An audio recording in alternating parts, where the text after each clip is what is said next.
the ongoing persecution of Christians there in Nigeria. Tell us a little bit about that real quickly. Well, just real quickly, anybody watching, contact your member of Congress and urge them to get on my House resolution, because what this allows us to do is speak as a unified voice, the House of Representatives, and give President Trump the backing that he doesn't necessarily need, but I think it's required of us to speak with one voice and support what the president is trying to do, is to stop the killing of the Christians in Nigeria. Our brothers and sisters in Christ are being martyred and murdered every day for the profession of their faith in our Lord and Savior, Jesus Christ. This resolution shows to the Nigerian government and the people of Nigeria, one, to the government, we will not tolerate this and we support the president. And two, if you're a Christian over there who's suffering right now, we are with you, and we want to see this conflict and this, what I believe is a genocide, end. Again, thank you so much, Congressman Riley Moore, for your leadership in this. And, somewhat related to this is the situation for religious minorities in Syria. And, of course, President Trump met today with Syria's president, a terrorist who is now president. Your thoughts on that meeting? Well, I'm glad that they brought up religious minorities, specifically Christians. I mean, this is the oldest Christian population really in the world who has been just under constant attack by ISIS, I'm sure led at some point by this terrorist president. But if President Trump can somehow, and if anybody can, it is him, protect these Christians and these Druze in that country, that would be a huge win. And look, he is very focused on these issues, particularly protecting Christian populations around the world. And there's nowhere where they're more persecuted than Nigeria, but the second one would certainly be Syria. Congressman Riley Moore. All right. So for those of you who do not know, the man you just watched, his name is Riley Moore. He is representing West Virginia, 2nd District in Congress, Washington, D.C. He is also one of the people that Trump has asked to investigate if really, truly, there is Christian genocide in Nigeria. Yes, he's one of the persons that Trump has asked to, do that investigation. Now, he posted something on his X handle just yesterday. I'm going to read it out for you because I tell you that something big is about to happen in Nigeria. Now, look at what he posted. He said, Nigeria is the most dangerous place in the world to be a Christian. 50,000 to 100,000 of our brothers and sisters in Christ have been martyred since 1999 in Nigeria. 7,000 has been murdered this year alone. That is 35 Christians murdered per day. Thank you, Pontius, for designating Nigeria as a country of particular concern to end this bloodshed and for taxing me to lead this investigation in the House. Thank you, Catholic Arena, for helping to shed light on this genocide. Oh yes, in case you don't know, he's also a Roman Catholic, so he represents Catholics in the Congress. Now, you have seen what he posted, that true, there is genocide in Nigeria. So the question now is, what will happen next? What will happen next? Say, we dey talk and small. Some of us think saying a joke, Trump the joke. Until something happens. That is when we know. Some of you will say, oh, Nigeria is a sovereign state. Nigeria is a sovereign nation. Nothing will happen. It's all right. Now, I want you to do well to listen to the next video I'm going to play for you. Because oftentimes, most of us has, misunderstand this word genocide. And that is why most of the people they call for interview, they will say, it depends on what you understand by genocide. What is genocide? What is this?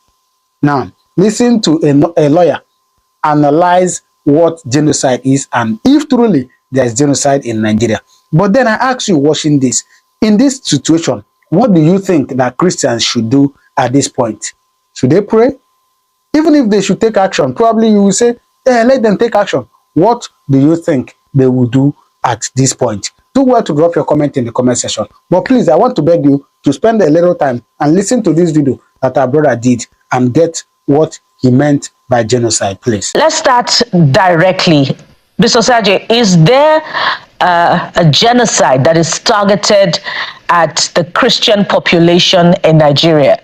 If there is, what would be the reason? Oh, fantastic. And, this has been a subject of discussions all over the world and various platforms. Some are saying there is no genocide. Some are saying there are genocides happening in our country. For me, as a security consultant and as a former army combatant and as a person, I stand here to tell you the truth that there is genocide in Nigeria, and this genocide has been taking place for a very long time. And first of all, for us to lay a foundation, if truly there is genocide in Nigeria or not, we need to understand what genocide is. Most people just think that genocide is all about killings or maybe the elimination of people. That is not it. We have the legal framework or the legal perspective from the United Nations Convention on the Punishment and Prevention of Genocide, which was captured in Article 2 of the United Nations Convention in 1948, which states very clearly that the targeting of people for the purpose of their race, religion, or ethnic group in order to kill or cause bodily harm is an act of genocide. That was captured in Article 2 of the United Nations Convention. Now, going by all the killings in Nigeria, we also want to lay a foundation on the objective and ideology of Boko Haram and ISIS and ISWAP as well. When Boko Haram was formed, meaning is Western education is forbidden. And when you say something is forbidden, simply implies that such object or person can be destroyed or eliminated anytime, any day, anywhere. And also as well, when Boko Haram splitted in 2016, ISWAP also came aboard, and they all played allegiance to the ISIS. And the whole objective is to eliminate those who do not believe in their objective. First of all, let's be clear that there's a clear difference between criminal activities, attacks on communities, communal conflicts, and an ideological-driven war or ideological-driven mentality. The objective and ideology of these guys, Boko Haram, is to eliminate the non-believers, which was captured in their own broadcast by their then leader, Shekau. So for me, we as a country, some people may want to deny, but the evidence is very, very clear. When you go to the water killings, hundreds of people were killed, not for any Christmas celebration or Salah celebration. They were killed just for nothing. And go to other parts of the country, just also a lot of people have been killed. Go to Kaduna as well, the Kachia, Zango, Katap, and other places, even some communities in the northeast, most especially some Christian community, the targeted area. A lot of people has been killed, and we must stop this madness. This act amounts to genocide and nothing else. We cannot argue that this is not genocide. This is an act of genocide. I've seen a lot of spokespersons for this terrorist group. Every group or organization has its mission and objective. I have a company. My company has its mission. And this mission sometimes could be a long-term plan, or vision could be a long-term plan. The Boko Haram has a mission. The ISWAP has a mission. And that mission is to eliminate the non-believers. Mr. Osajie, we could follow up and ask about the strategy and ask how widespread is the recruitment, of this groups, Boko Haram, ISWAP. But we'll follow up on that with you later on. Let's get to Dr. Adamu, who joins us now virtually. Dr. Adamu, Ms. Osajie has submitted that indeed the philosophical leanings of these groups show that their goal, their target is the killings of non-believers. Hence, there is genocidal killings that is targeted against Christians, who in this case, in his own opinion, are non-believers within the Islamic context. Do you agree? Is there a genocide that is targeted at Christians in Nigeria? Thank you, Bukola, and good morning. The term genocide has a legal connotation. It speaks specifically to the fact that there is a desire to exterminate a particular group of people. Now, even though it's true, there are groups, and I think let's kind of base this on facts. We're experts. I know Osajie very well. We've done a lot together. But this is not about sentiments. This is about the reality. It's about the law. We have a Terrorism Prohibition and Prevention Act as amended in 2022 in Nigeria. That act, as of today, lists 6 groups that are terroristic in Nigeria. And if you allow me, I'll quickly mention them. One is the Jamaat al-Sunnah lil-Dawati wal-Jihad. Second one is the Islamic State. Okay. Yeah, go ahead, Dr. Adamu. Second one is the Islamic State in West Africa province, otherwise called ISWAP. The third one is the group called Ansaru. And then more recently, they added the Lakurawas to the group. And then you have the Mahmudawas, which is the fifth group. And then the sixth one, which is the more controversial one, is the indigenous people of Biafra. So as at today, these are the groups that are recognized by the Constitution as terrorist groups, not by me, not by anyone, but by the Constitution. It's also very important for us as Nigerians to realize that no person has the right to designate any group terroristic apart from a competent court of jurisdiction as provided by that act. So when you ask me, for instance, whether they are genocide, what comes to my mind is what is the objectives of this group? Right, like Osajie rightly mentioned, most of these groups have the objective to establish a Sharia caliphate. Now, are they killing Nigerians on the basis of their religion? The answer is no. From my data, and I challenge anyone, including Osajie, if he has data to show it. I've been able to raise data using my company's collection as well as ACLED. ACLED is the globally recognized collection standpoint. The number of killings according to religions, there are more Muslims have been killed by these groups but than Christians. Yes, when they started, they were targeting Christians, but over time the spread has been all over the north central, northwest, and northeast of the country.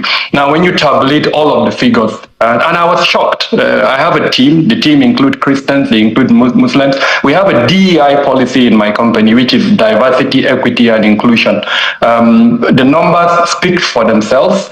There is no specific targeting of either Christians or Muslims. They kill almost at random. In fact, interestingly, we came up with bar charts to show the number of churches that have been attacked, as well as the number of mosques that have been attacked. And there is no difference, really. In some locations, more churches, in other locations, more mosques. So I think it's very important for us to take a step back, keep our sentiments aside, and speak to facts. Like I said, these are facts. And if I even knew this was what we were going to discuss, I would have come with this presentation to show you. And of course, it can be challenged by anyone who is interested. So again, I do not believe there is genocide. I believe there are killings, there are pogroms. And if you speak to the Muslim community, they would mention to you things that happen in Yalwa Shandam in Plateau State. They would speak to you things that happen in Kafanchan, in Zangon Kataf, in Kaduna, in Taraba, in so many locations. So it's sad that as a country we're discussing this issue along religion line. What we should be discussing, I think, is how do we reduce the killings? It's not about Islam, it's not about Christianity, it's about the killings that are happening in Nigeria. And I'm hoping that the conversation will go to that point as against what I would say is needless and probably further divide our country. Dr. Adamu, thank you indeed for your opening thoughts. I'm sure Mr. Osajie has some sort of reaction, but let me stay with you for a moment because I need you to react to news just in that the UK government is raising alarm over rising insecurity in Nigeria. As a matter of fact, they have gone ahead to flag 20 states as high risks for travel. So, looking at how the dynamics have changed from a tweet just barely a month ago from US President, here we are now, the UK government raising alarm, warning the citizens about these high-risk states. In fact, all the 6 states in the northeast has been flagged. Yobe and all of that has been flagged. What's your reaction to this? So first off, and I say this with all sense of responsibility, it's nothing new that the UK is issuing travel advisory. I've been following the travel advisories for the United States, Australia, and for the United Kingdom. These are kind of the major embassies, and each of them releases travel advisories for their citizens. So it's nothing new. I'm not sure why the media decided to highlight this. It seems to me sometimes there is, I don't want to say a conspiracy, but when you see things like this happening, Donald Trump is putting pressure on us, and then all of a sudden someone is also using the UK to put pressure on the Nigerian state. It's nothing new. I've been keeping tabs on UK travel advisories for the past 10 years. Every time they change the travel advisory, it reflects maybe certain changes, but believe me, this is nothing phenomenal. The number of states listed in that advisory has always been the number of states in the UK travel advisory. I think we also need to manage our own challenges and not necessarily, there is a game going on, and I'm not sure what it is. I hope the Nigerian state is very conscious and is able to manage it. I woke up today, in fact, I started yesterday, and I saw this report everywhere. But like I said, this is not new. This is something the UK has been doing, and it's for its citizens. Whether the reality is like that or not, I mean, people are living in these 10 states that are listed. Yes, do they confront security challenges? They do. But then this is for UK citizens. If you tell me, for instance, that, I mean, using Abuja, I'm speaking from Abuja, and the advisory says that persons should not travel outside Abuja central area. But there are people living in those council areas in Abuja, and most of them. Let's bring in let's bring Mr. Osajie as well. Osajie, I wonder what your reaction would be. Do you think we should be concerned, I mean, with this latest twist to the conversation around Christian genocide claims, the UK government now as well reacting? Yeah, we should be concerned as a country, and if not for the tweets of the President of the United States, we wouldn't have seen a lot of actions coming from our government and a lot of engagement from religious scholars and other bodies and professionals. Some of them are in favor and some of them are against. And first of all, we must also understand that any organization that has its mission and objective will surely have to achieve such objective. For example, the abduction of the Chibok girls in 2014 was a clear genocide because their identity was changed. They were forcefully married out, and they were also forcefully converted to Islam. That is an act of religious genocide, because we must not paint the truth or say everybody is being killed, the Muslim is being killed, or whoever is being killed. I'm not here to speak for the Christian community. I'm not here to speak for the Muslim community. I'm only here to state facts that as a country we must stop this nonsense bedeviling our country. Religious tolerance must be the top lead of the day. Like Kabura Adamu rightly said, we are both in the same field, my very good friend. But we differ in this argument based on the facts and statistics of the killings. Well, I'm not here to count the numbers of Christians that have been killed. I'm not here to count the numbers of the Muslims that have been killed. But what I'm here to say is that I'm here to state the ideological driven mentality of this ISWAP and Boko Haram. In 2014, Shakal gave a live broadcast that whoever is not with them, kill everybody. And most of the killings you also see that are taking place, for example, the rice farmers massacre, was as a result of the fact that these guys were giving information to the military, and the Boko Haram claimed responsibility. The attack in Goza and Baga was as a result of the fact that these guys did not agree with their ideology, and that is why sometimes even within the Boko Haram, there's what they call takfiri. Somebody who do not believe in their their ideology. And that is why they sometimes go to the mosques and also go to the church to their place of worship and bombard that area. But what I'm here to say is this: the Nigerian government must come and unify and unite this great country, unite the Muslims, unite the Christians. I can also tell you about the beauty pageant, the beauty pageant that led to the killings in Kaduna, and also other killings, the beheading of a lot of people. The ideology is very clear, because when you come to say that these people are not, this is not a genocide, that means that you are defending the ideology and the mission of these people. Yes, I agree totally. Nobody should be killed, be it a Muslim or be it a Christian. But the fact that these Islamic terrorists, these jihadists have an agenda to Islamize Nigeria, and they try to, conquer the north, then before they can proceed to the other place, they must be stopped. And that is my point of argument. I respect the Muslim. I was born in Maiduguri. I grew up in Sokoto State. I grew up in Zaria as well before joining the military. But what I'm here to state is that the religious leaders and everybody must come together to ensure we stop this madness. Nobody should be forced into another religion. Nobody should be killed. No community should be wiped out because you want to take charge or you want to take over their territory, because it is very clear in the definition of the 1948 United Nations Convention. Religious genocide, Chibok abduction was a classified case of religious genocide. So let's not deny that fact that there's no genocide. We need help as a country.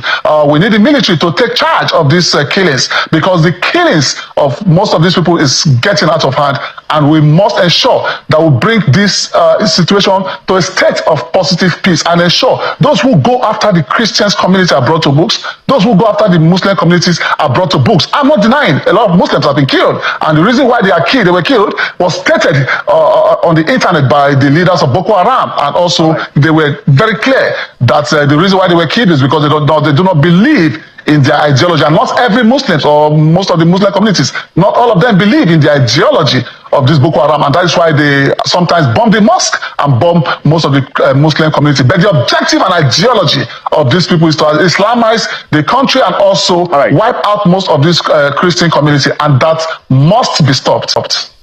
So we have to begin to wind down on our conversation now, but perhaps a follow-up question, because you have said that we need help.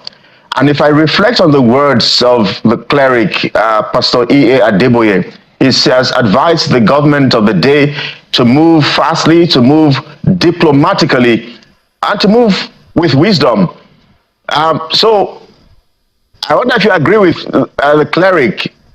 Just a short answer in 20 seconds, please, Mr. Osajie.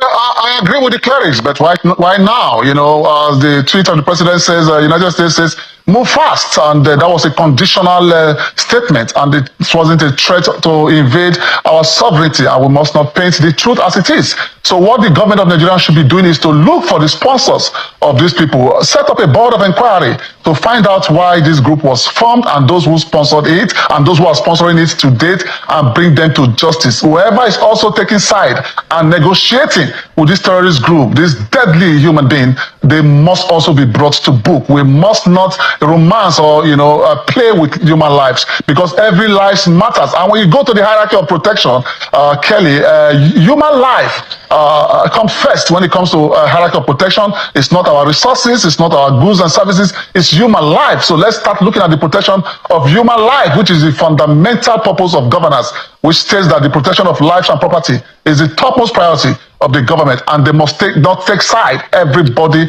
who has contributed to the killings of every Nigerian from all nooks and crannies must be arrested, brought to book, and this group of criminal elements and terrorists must be eliminated from our country, Nigeria. All right, let's manage our time. Let me quickly come to you, Dr. Adamu.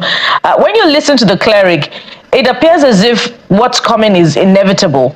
I'd like you to react to that. Is it inevitable, in spite of the diplomatic efforts that the government is making, that the military troops under President Trump will come to Nigeria? That's on the one hand. On the other hand, if you can do this in 1 minute 30 seconds, do you agree with the federal government's positioning that terrorism-related deaths has reduced by 81% as we wind down? Let me start from the last question. No, I don't agree. The data from the company I run shows that as at the end of October 2025, 9,000 Nigerians have been killed. Now, if you take it back to, let's say, 2013, when probably about 13,000 Nigerians were killed, if you do the mathematics, you find out that the reduction is probably just about maybe 20 to 30%. So that cannot be true, 81%. I don't know what data they're using, but the data that I have, the data that is available on ACLED, and every Nigerian who is interested, ACLED is available freely. You can go and check. With regards to the inevitability of an attack by President Trump, unfortunately, nobody knows the mind of President Trump. I'm very certain that he's not doing this because he loves Nigerian Christians. The data, the reality, and I say this, and I'm urging even Osajie, who has been very passionate about this, pick the report by the United States Commission on International Religious Freedom. That commission was very clear about what is happening in Nigeria, but for some odd reasons, President Trump chose to be selective in his narrative. Do I agree that we need to bring this 9,000 killings down to maybe 0 or maybe 100? I agree totally. And so to that extent, I agree with my friend Osajie. Let's work together to bring down the killings. The selective narrative, the attempt to abuse our sovereignty should be resisted by every patriotic Nigerian. My worry when I see people supporting the United States against their countries to ask the question, are they really patriotic? Can't we come together as a people to solve the problem? How do we do that? Put pressure on the government through every means available, through the media, through our legislative representatives, and so many other ways that we can pressure the government to bring this insecurity and madness to an end. All right, that'll be a fine place to anchor it, Dr. Adamu. But just to also, put it in proper context, those who are welcoming the invasion predominantly are from those parts of the country where the attacks are ongoing, and they feel that the federal government has failed them, and indeed their state government has failed them in the area of protection, which is the primary responsibility of government. Kano protested yesterday. Kano, I'm sure you saw it. There was a protest in Kano on Friday. That's from a different part of the country, Dr. Adamu. That's from a different part of the country. I'm talking about, the north central Benue, and you can look at their comments on the premise such of your reports. argument is wrong. The attacks are spread across the entire north central. Not when you Dr. Adamu, I'm not saying the attacks are not widespread. I'm talking about those, who are making comments about welcoming the invasion. And the reason why they're welcoming the invasion. Down on Benue and Plateau? Yeah, well, we must anchor at this point. We'll continue with this debate. Thank you so much, gentlemen. We've been talking with Mr. Dickson Osajie, security consultant, MD Debris Protection Services Limited, and Kabiru Adamu, who is a security consultant and MD Beacon Security and Intelligence Limited. Gentlemen, thank you for your time on the program. Thank you for having me. Thank you for having me, and God bless Nigeria. And here's where we drop the anchor on the show. A heated one today, I must say. Yeah. But that's a way, a good way to begin the week, and it will unfold, perhaps in a more dramatic fashion all through the week. Thank you for being there. It's all right. So, after watching this, what do you make of it? Do well to drop your comment in the comment section, all right? I'll see you in my next video. Thank you very much, and may God continue to bless you.